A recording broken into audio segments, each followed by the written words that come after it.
I want to start this episode off with a story, and this is not a story about me, but rather a story about my uncle, who I have been estranged from for most of my adult life, but who nonetheless made quite an impression on me as a kid.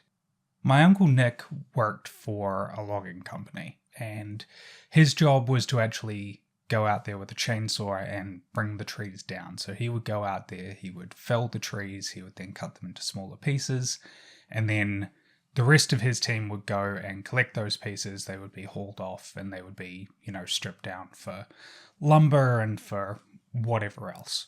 And this was an incredibly dangerous job, as you might expect. Anyone who has ever, seen videos of this work being done would know that it is just extraordinarily dangerous. You have to be so careful and so precise. Your job essentially is to try and predict the way that these trees are going to fall, and you are trying to cut them in such a way that they fall predictably. They fall in the direction that you expect, and that is ideally away from other people.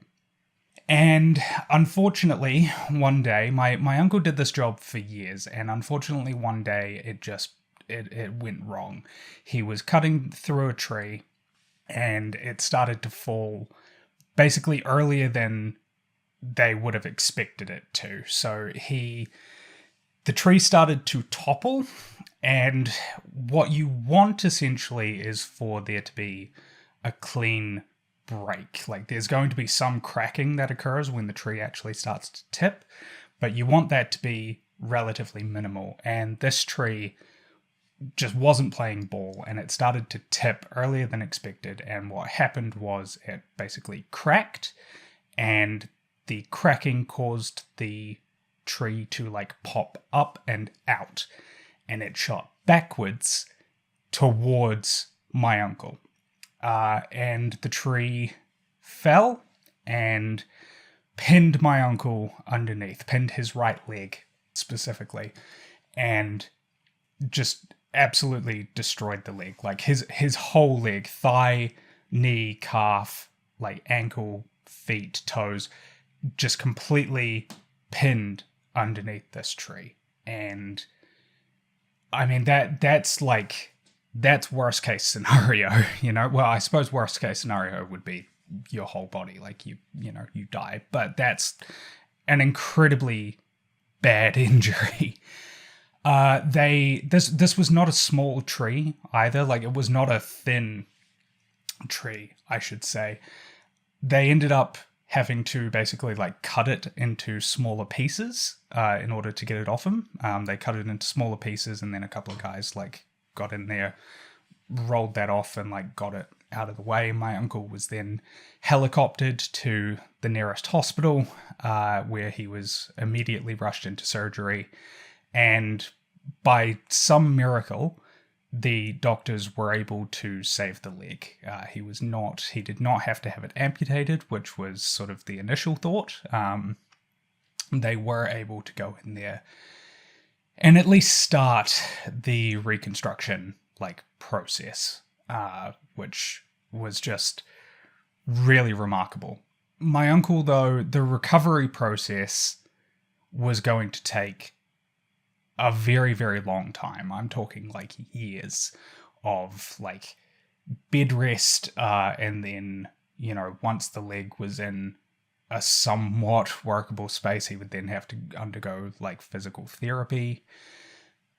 So this was going to be a very, very long healing process. And so my uncle, once he was discharged from the hospital, he was taken home and he was laid up in a bed in my aunt and uncle's spare room. And he basically stayed there for at least a year. I remember at least a year. It was probably longer. I expect that it was closer to 18 months, maybe 2 years. But he was just laid up in a bed, unable to do anything. And this was really, really hard for him, as you might expect. He was a very outdoorsy sort of guy. I grew up in a small town called Invercargill, and Invercargill is at the bottom of New Zealand's South Island.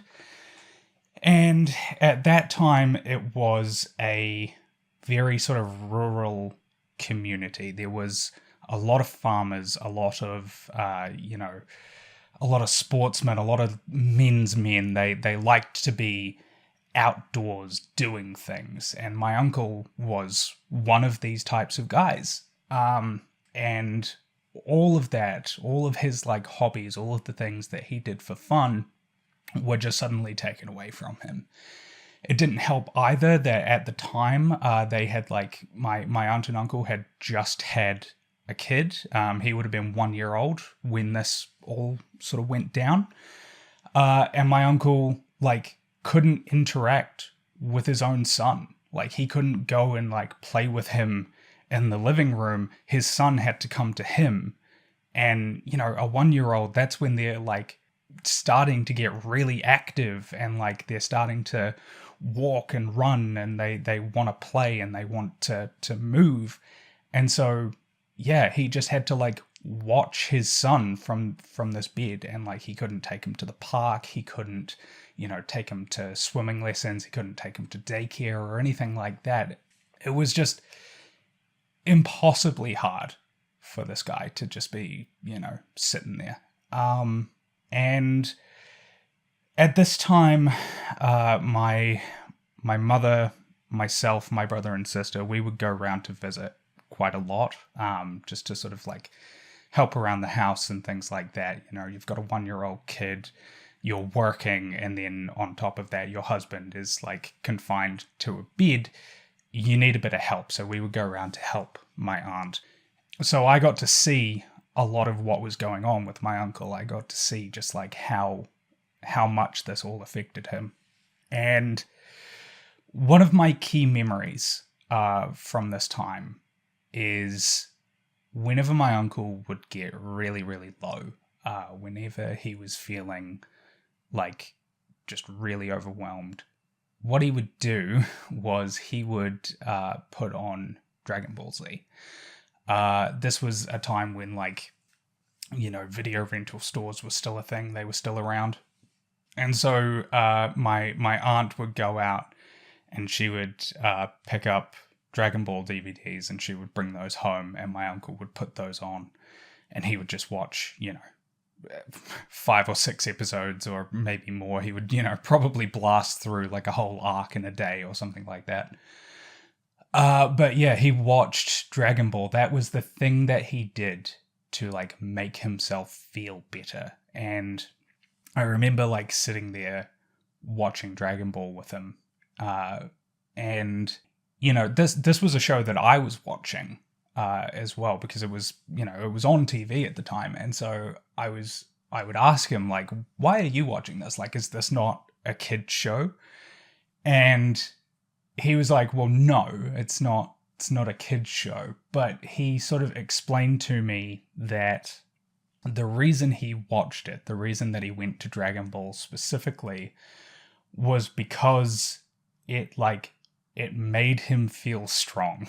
It made him feel like he could recover, essentially. It made him feel like one day things would be okay, because he was, you know, seeing the struggles that the guys would go through on that show. And, you know, he would see them try and fail and then get up and try again. And he just found that really inspirational. And I think that is the power of fiction, and the power of Dragon Ball Z specifically. That story just always really, really stuck with me. And I feel like that's as good a way as any to segue into today's discussion. Hello, and welcome to the Most Maligned Horror Podcast. This is a show offering critical analysis and contextualization of the horror films of the 2000s. My name is Macaulay Elijah Quinn. I am a filmmaker and film critic, and I want to say rest in peace to Akira Toriyama. When I really think about it, anime has been a part of my life for as long as I can remember. Growing up, both of my parents worked, and so I was put into various after-school care programs where I would go with a bunch of other kids, and we would, have a snack, and we would play games, we would do our homework and things like that if we needed to.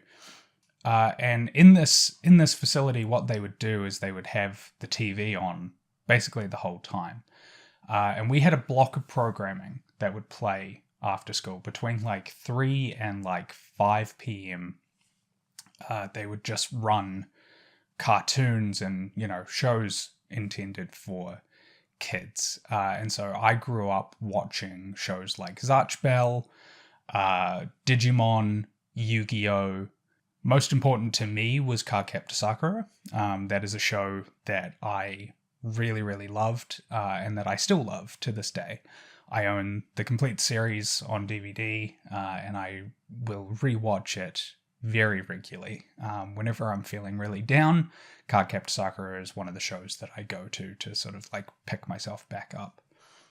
Of course, I was a kid at this time, and so I wasn't able to differentiate between, say, anime and Western cartoons. I didn't see something like Digimon as being different really in any way to, say, X-Men Evolution.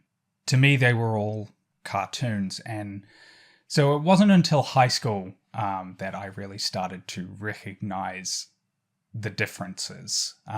When my father and I started hosting exchange students, that was when I started to really understand that there is whole other worlds out there and whole other cultures that have their own unique forms of art. And so I was actually introduced to anime as a concept by a German exchange student that we had. We never actually hosted a Japanese student, now that I think about it. We hosted students from Taiwan and from Vietnam and Brazil, but we never got a Japanese student. Just never seemed to happen for us. And so, I was introduced to anime by a German, actually. A good friend of mine, Lennart, was the one who introduced me to anime, really. He put me on to Bleach initially, and that started the ball rolling. I absolutely fell in love with Bleach and the style that it had, the character designs and the fashion and things like that. It all really clicked for me. And then after that, he started introducing me to some of the shows that were really big at the time. So Soul Eater and Full Metal Alchemist and Death Note as well, he put me on to. So I have him to thank. He really just completely changed my worldview. I then started watching anime regularly. I started getting into I spent a lot of time online, watching AMVs and stuff like that on YouTube. I spent a lot of time on message boards and on Tumblr, on Mal, my anime list. I was active on there for quite a while. I was watching anime week to week, and then I was going back and downloading as much as I could. Anime was really big for me all the way through high school. I thought that it was peak art. It was just so different from anything that I had really seen up until that point. And then I went overseas for a year, which I think I talked about in last week's episode, actually. But I went away for a year, continued to watch anime while I was away, and then when I got back and I started at university, that was when I started to sort of like drop off a little bit. At university, I got really into film, basically, just to put it bluntly. I was introduced to, world cinema and art house cinema, and that just sort of like took over for me. I started watching a lot of the like cinema classics, the cinema canon as it was. And that sort of just, it took the place of anime. And so I stopped watching week to week. I stopped downloading whole shows. Instead, I was just watching movies all the time.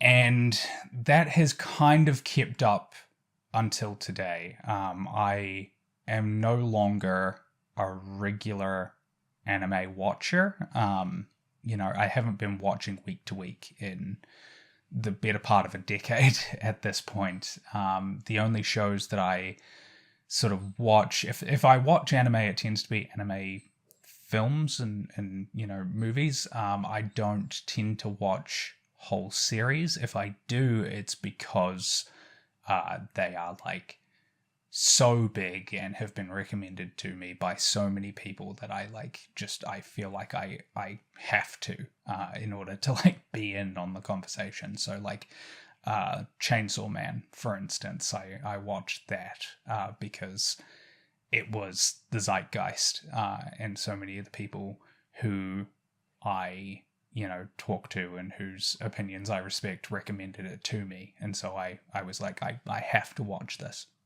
Amon, the Apocalypse of Devilman, the film which this episode is ostensibly about, is an anime film from the year 2000, based on the Devilman manga series written and illustrated by Go Nagai. It is the third film in the Devilman OVA series, sort of. From my understanding, there is a bit of sort of controversy about this within the Devilman fandom. The first two Devilman OVAs were released in 1987 and 1990, respectively. And then this film was made, and it seems like what the producers and like the directors and things like that basically said, oh yeah, it's a continuation of those two films. But those first two, Devilman The Birth and Devilman Bird Serene, were very well regarded, very sort of like well received by critics and fans. And then this third one, the quality supposedly drops off pretty dramatically. Go Nagai's Devilman, for those of you who have not read the original work or seen any of the adaptations, is a story about hatred and paranoia. It is a story about the violence that humans will do to one another when placed under great amounts of stress. It is about racism. It is about xenophobia, presented as a story about demons invading the earth, and the main character, Devilman, sort of acting as a hero character trying to protect humanity. But by the end, it becomes truly apocalyptic, and we start to sort of realize that the violence that the demons are enacting on humans is really in no way different or worse than the violence that we are doing to ourselves. The work that it most reminded me of as I was reading the manga this week was Neon Genesis Evangelion. I think that series is doing similar things structurally and thematically.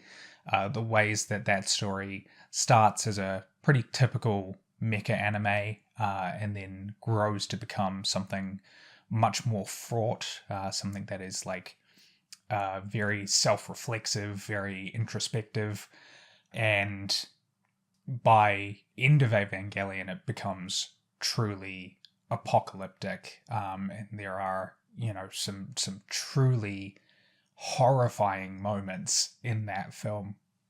Based on that description, I don't think it would surprise anyone to hear that Devilman is a very graphic series. The violence in both the manga and in the various animated adaptations of the series is very exaggerated. The sexuality as well, the sort of sexual aspects of the story are made very explicit. And that is just not something that I have ever really had a taste for. The violence specifically, I have never really had a taste for animated hyperviolence. One of the things that draws me to anime as a medium is its ability to convey emotion.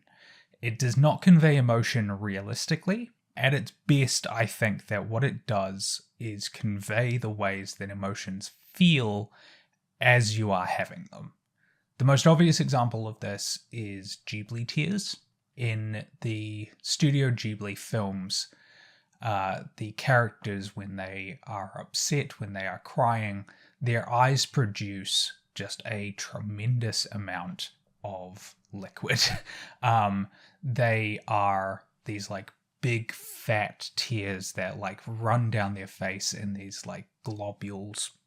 It's not realistic to how crying actually like is. Like when you see somebody crying, you know, their eyes are not just like overtaken. It's their eyes do not become faucets in the way that they do in these films. But it does, I think, convey how it feels to cry. When you're really upset, when you're like truly breaking down and you start to cry, it becomes, you know, blurry, it becomes hard to see, and it feels like your eyes are just so full of water, and then your nose starts to run, and it suddenly feels like the 30% of your body that is not made up of water has suddenly become that. You know, it's you become just this like quivering mess. And I think that is what these tears are conveying, is the experience of crying, and that really resonates with me. That's maybe the most obvious example, but this is true of a lot of really great anime. You know, going back to Cardcaptor Sakura, which we were talking about earlier, I think about the ways that Sakura pouts in that series, the ways that she, like, her cheeks puff up and she hunches forwards and she brings her arms up in this way, like she wants to, like, fight you. And when I think about, as a kid, the ways that I felt when I was pouting, you know, I was clearly trying to draw attention to the fact that I was upset and angry, and I wanted people to know it. And I think that is conveyed really well by Sakura. As well, thinking about like Dragon Ball, the ways that characters look when they feel strong. They get this like sudden confidence. They get this like stern look on their face, and their muscles are like bulging, and they look like so intimidating.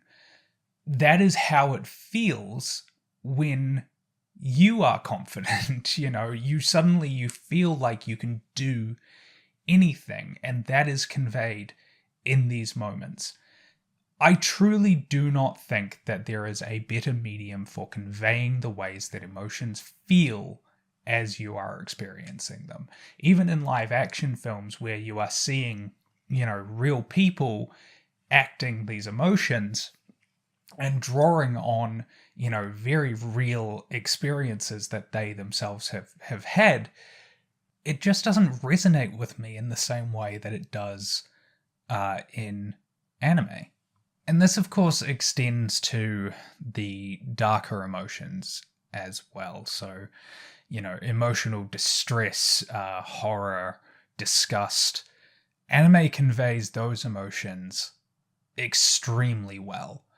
Again, I'll reference the end of Evangelion. The scene where Shinji has his emotional breakdown in the Ava's cockpit at the end of that film. The scene where the world is ending, and this giant figure of Rei Ayanami is there cradling the Eva in its hands. The look of horror on Shinji's face, the way that his eyes get so big and his pupils become just like these pinpricks, and his like mouth is agape, and his hands just like grasp at his like head, the scream that he lets out, these images are like burned into my memory. They are so impactful in that film.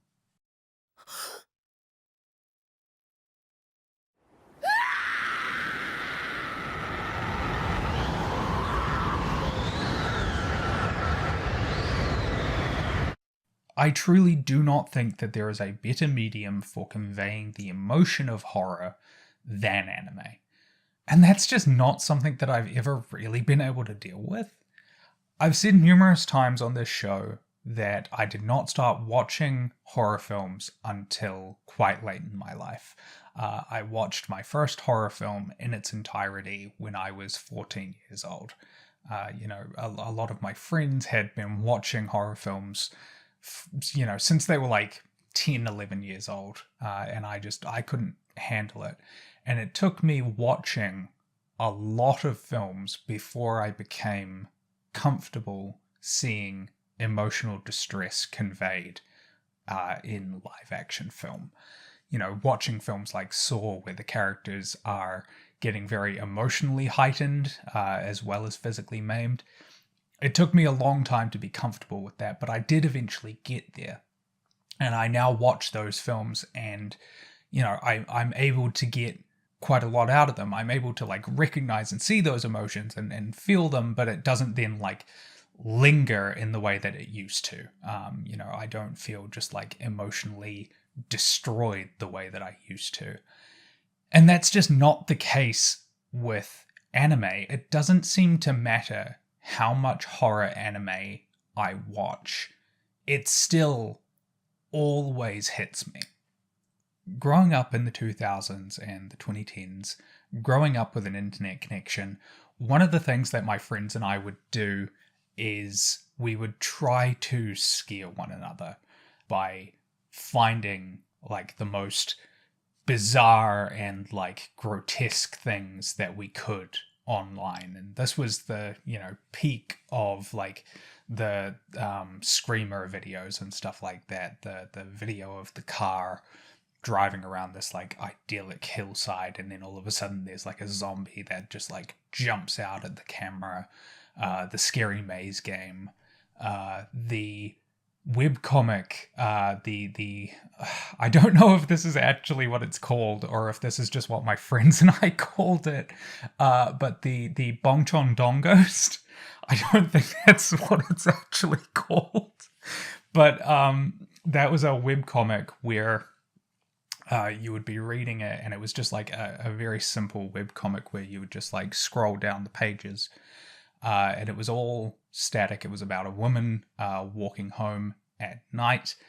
And then you would reach a certain page and she saw a ghost up ahead. And you would scroll down the page and the ghost would suddenly turn its head. It was animated all of a sudden. And that was like one of the most terrifying things I had ever seen. And then if you continue scrolling, the ghost then starts like crab walking towards the camera at speed, and that absolutely fucked me up. That was just sort of like what you did with the internet. That was one of the things that you did with the internet. I said already that I watched a lot of like AMVs and things like that as well. But yeah, these like shock sites were sort of the memes of the day. And in anime circles, there were a few different like shows and movies that would be like passed around as like shocking and grotesque. I think immediately of Elfenlied, the opening of that show. The ending of School Days was another one. And then there was a movie as well that was like really notorious. What was the name of it? Let me see, I'll pull it up.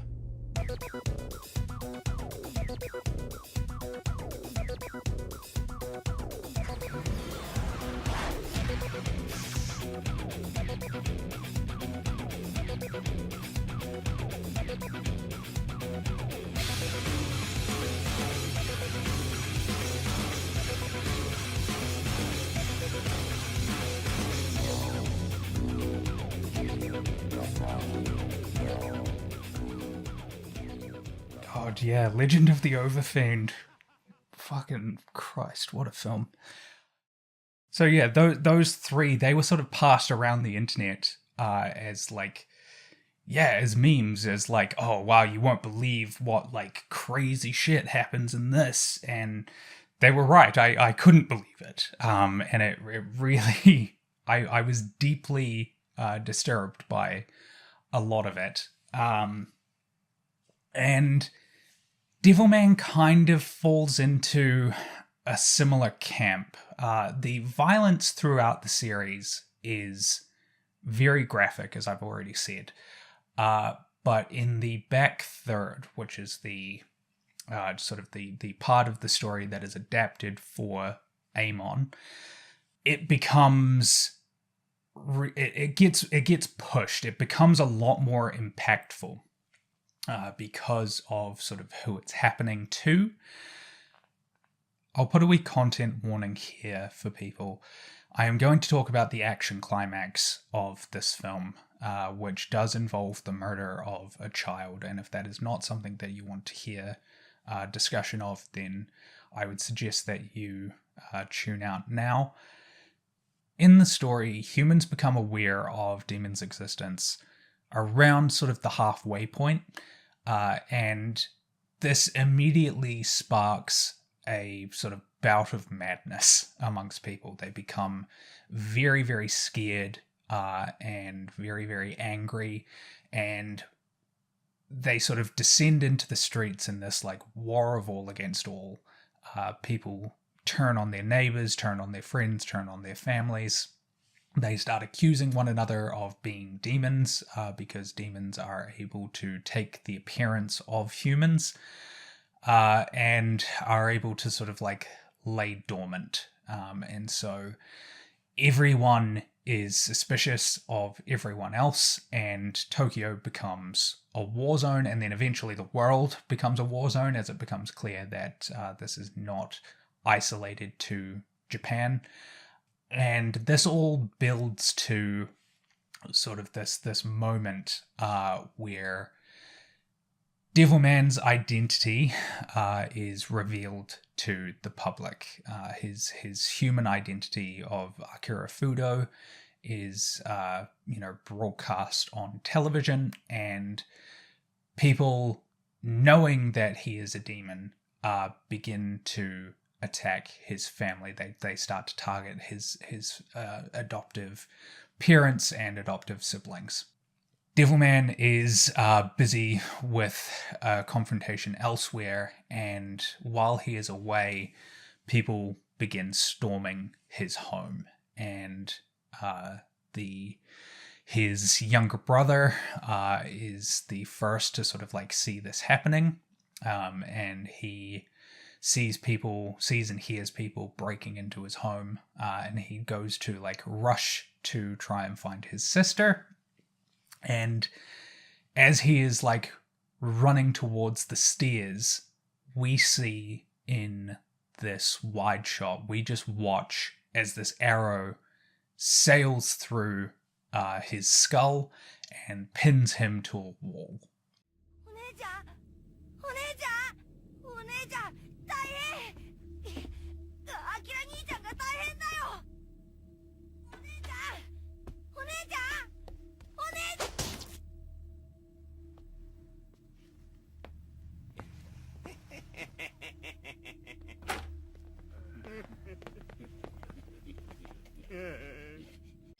And then his sister, hearing and seeing the commotion, she begins rushing downstairs.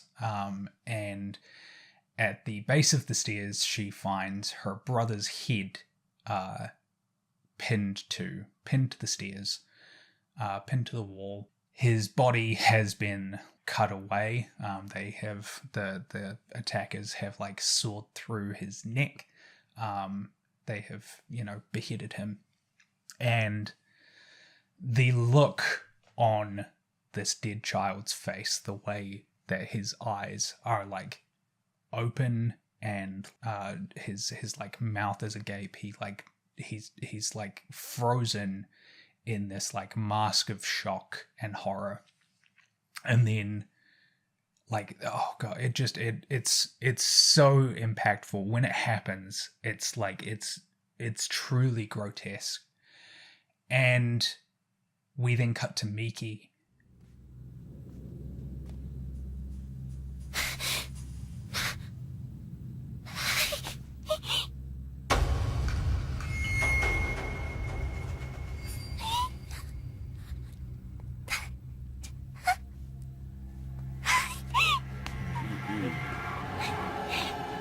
Before she can even process what's like really going on, there are people like storming the hallway. People are bursting through the windows, bursting through the doors, and they are like on top of her. And she tries to fight back. She is like throwing Molotov cocktails and trying to like, trying to escape, but she is overwhelmed. And these people pin her down. They start like stabbing her. She is like stabbed numerous times, and the pain of that is made very explicit again through her like emotions, through her like screams. And then she is dismembered. She and her entire family are cut into pieces and paraded around on pikes. And it's one of the most viscerally upsetting things that I have ever seen in a film. It is the most disgusted that I have felt watching a film in this series so far. And that's completely intentional. They were absolutely trying to elicit this emotion from me, and congratulations to the directors and to the animators for being able to do that. But I just, as I've said, I don't know how to process this kind of violence in anime, because the emotions feel so raw and so resonant with me. It hits in a way that live action films just sort of don't. That scene, and then sort of the ensuing massacre perpetrated by Devilman when he comes home to sort of find his family has been, torn to pieces like this. That was very emotionally impactful for me. And I do wish that it was in a better film. Because everything that sort of brackets that moment, that sequence, is pretty weak, I think. The ending in particular is just an absolute brick. I'm going to spoil now the original manga, so if this sounds like a series that you might want to read, or if you want to watch any of the anime adaptations of it, then feel free to skip ahead like 30 seconds to a minute. But the end of the manga is Devilman has a confrontation with his friend, who is revealed to be Satan. Satan is basically trying to bring about the end of the world, but is also simultaneously trying to sort of like he's trying to protect his friend, his like childhood friend, Akira, by transforming him into a demon. He wants him to stay by his side. If you do want to watch an adaptation of this, then Devilman Crybaby is probably going to be the series that is like most readily available to you. It is available on Netflix, and it makes a lot of the subtext of the original work into overt text. It becomes an explicitly queer narrative, and that I think is really cool. That's a great adaptation of the manga. It sort of adapts the themes of it and adapts certain moments, but does its own sort of unique twist. And as well, it's gorgeous. It looks really fantastic. The redesigns of the characters, I think, are really just brilliant. Amon does not use that ending. It tries to do its own thing where Akira confronts Satan and is challenged to sort of a final battle, and he just says no. He's just like, no, not really feeling it, and just like wanders off. And that is like I said, it's just such a brick of an ending. It's just like, what are you doing? Like, why is this the direction that you chose? Like, were they hoping to maybe make another film? I don't know, but it's a very bizarre choice, and it really just brings the whole film down. And you know, everything that's sort of like all of like the beginning of the film, everything up until the point where these people are like storming this house, that's all pretty much one-to-one to the manga. And so if you've read that, then there's not really much more that you're going to get out of seeing it animated. It's too direct an adaptation to really be worth your time if you're a diehard Devilman fan. So I don't know. This is a very messy film, and I don't think that I would recommend it to people. I would recommend that you read the original manga first, and then I would say check out Devilman Crybaby if you do want to see an animated adaptation. Devilman Crybaby has a version of that same scene of people storming the house, and it's similarly graphic. It is very violent, but I will admit it didn't hit quite as hard as this version did. I think because the Devilman Crybaby is a very beautiful show.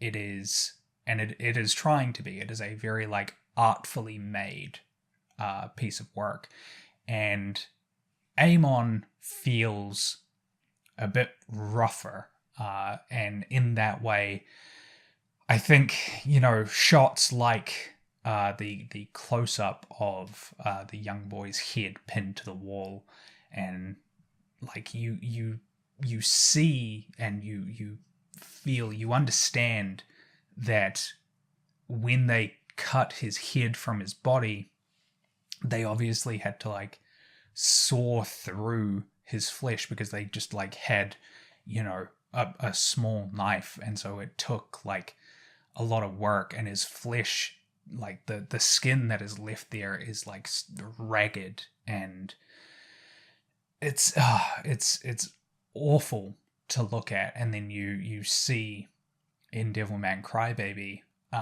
that same sequence, and the bodies, when they are cut up, we see them instead in silhouette. They are like backlit by the flames of Akira's like family home burning.